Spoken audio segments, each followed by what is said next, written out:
Welcome back, and today we are talking about B-Way grosses, and yes, I am doing this with audio only. Sorry about that, but you're just gonna have to look at pictures and maybe pictures of my dog, I don't know, but let's get into it.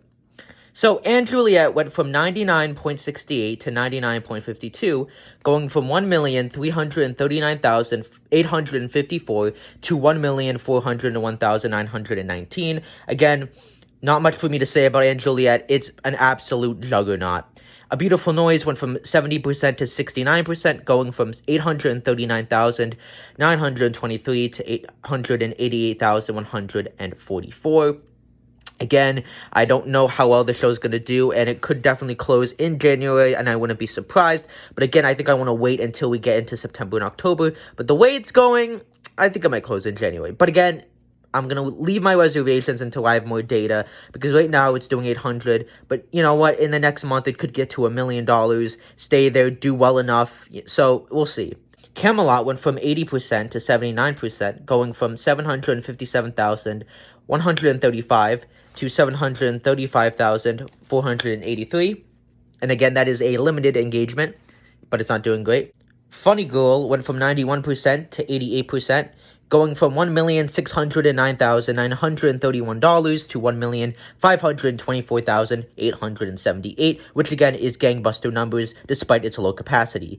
Hadestown went from 99% to 99%, or rather 99.71 to 99.74, going from 708,945 to 733,000 at the box office. And again, Hadestown, I think, definitely can close. And again, these numbers are not that great. And a lawsuit has been filed from one of the actors of Hadestown, alleging discrimination in the workplace, which shadows Great Comet, which was another Rachel Chafkin production that was destroyed, partly because Josh Groban left, but also because of its casting controversy with Oak.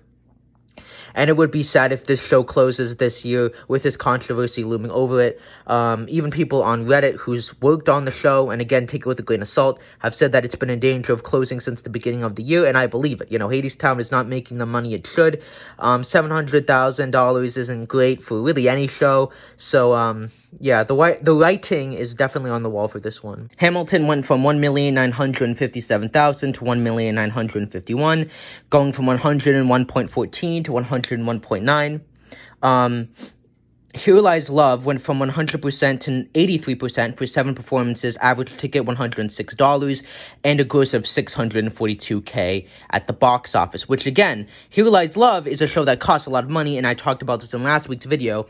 Here Lies Love needs to make at least $1 million a week if they want to make it to the Tonys, and this show could close if it doesn't do the business. It's too expensive. It's the Great Comet 2.0 potentially.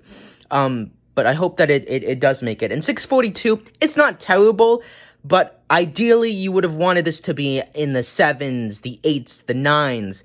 And I hope that, you know, if this show should have a couple of weeks of $1 million plus in the summer, you know, and then maintain 8s and 9s. But even that's not great. So again, this is a very, very tricky show to predict, because it has no stars. It's, you know, based off of a story that isn't well known to the American culture, and it is an immersive experience, so I think it's going to take some word of mouth, and it is only the first week, and the average ticket is obviously pretty cheap, and it was 7 performances, so we have to take that with, you know, what it is. But again, ideally, this should have done a little bit better than it did this week, in my opinion. But again, you have to think of the caveats that this show is facing, with it being, you know, a very original piece and very different and experimental.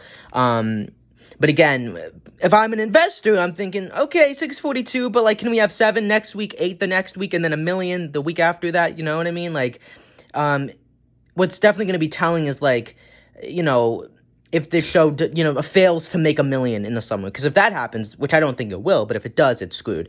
And again, if it doesn't go up consistently week by week, then we're in trouble.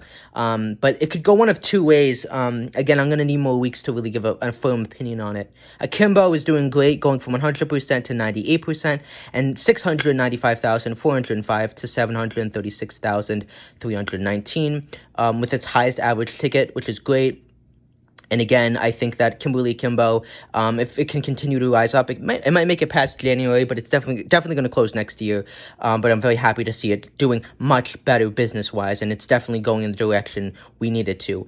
Moulin Rouge went from 96% to 97%, going from 1,213,114 to 1,225,446. So doing pretty top numbers. New York went from 80% to 78%, going from 995,844 to 868,852 with an average ticket of $83. So yeah, guys, New York, it's not looking so hot. This might close in September. 868K, it's not great. This show is not great. And again, if we go past 850, that's really bad. We go past 800, we're talking Labor Day. But this show is closing January for sure. And it's so expensive to run, and its operating costs that I just don't know what's going to happen. Well, I know it's going to close, but like, could it close by Labor Day? I think it would have to fall dramatically, but it did fall by 126K from last week to this week. So things are looking bad. Once Upon a One More Time went from 70% to 91% with 4 performances and 701K at the bank, which was its best week, but that's because it had an average ticket of $59 and it opened to panned reviews. Personally, I think this show's going to fail quite heavily. Don't think anyone can really disagree with me. Parade went from 1,168,463 to 1,298,261, from 98.41 to 98.56 for 9 performances. And again, that show is closing in August and going out on a bang. Shucked went from 862,188 to 829,381, doing solid business, going from 94.14 to 94.18. And again, 829 isn't terrible. Again, ideally, Shucked would be at 962, but you know what? I said it. Shucked at 800K or 829,000, it's decent. It's surviving. Very interested to see what happens with Shucked. But again, I just don't see it being a Beetlejuice, and I think it will close come January. 6 went from 981K to 996K, going from 93% to 92%, doing solid numbers all around. Some Like It Hot managed to maintain its $1 million hold from last week, going from 90% to 87%. And again, I'm very interested to see what happens with Some Like It Hot because it's making $1 million. It's doing the business that it needs to do. Could Some Like It Hot make it past January? Maybe, and I'm very interested to see how this does. I think it will continue to make $1 million or the occasional 900 throughout this month in June and July and August. So I think the real test will be in September. Because as of right now, I don't think we're going to really know how long this show will go. Personally, I think it might make it past January based on these $1 million numbers.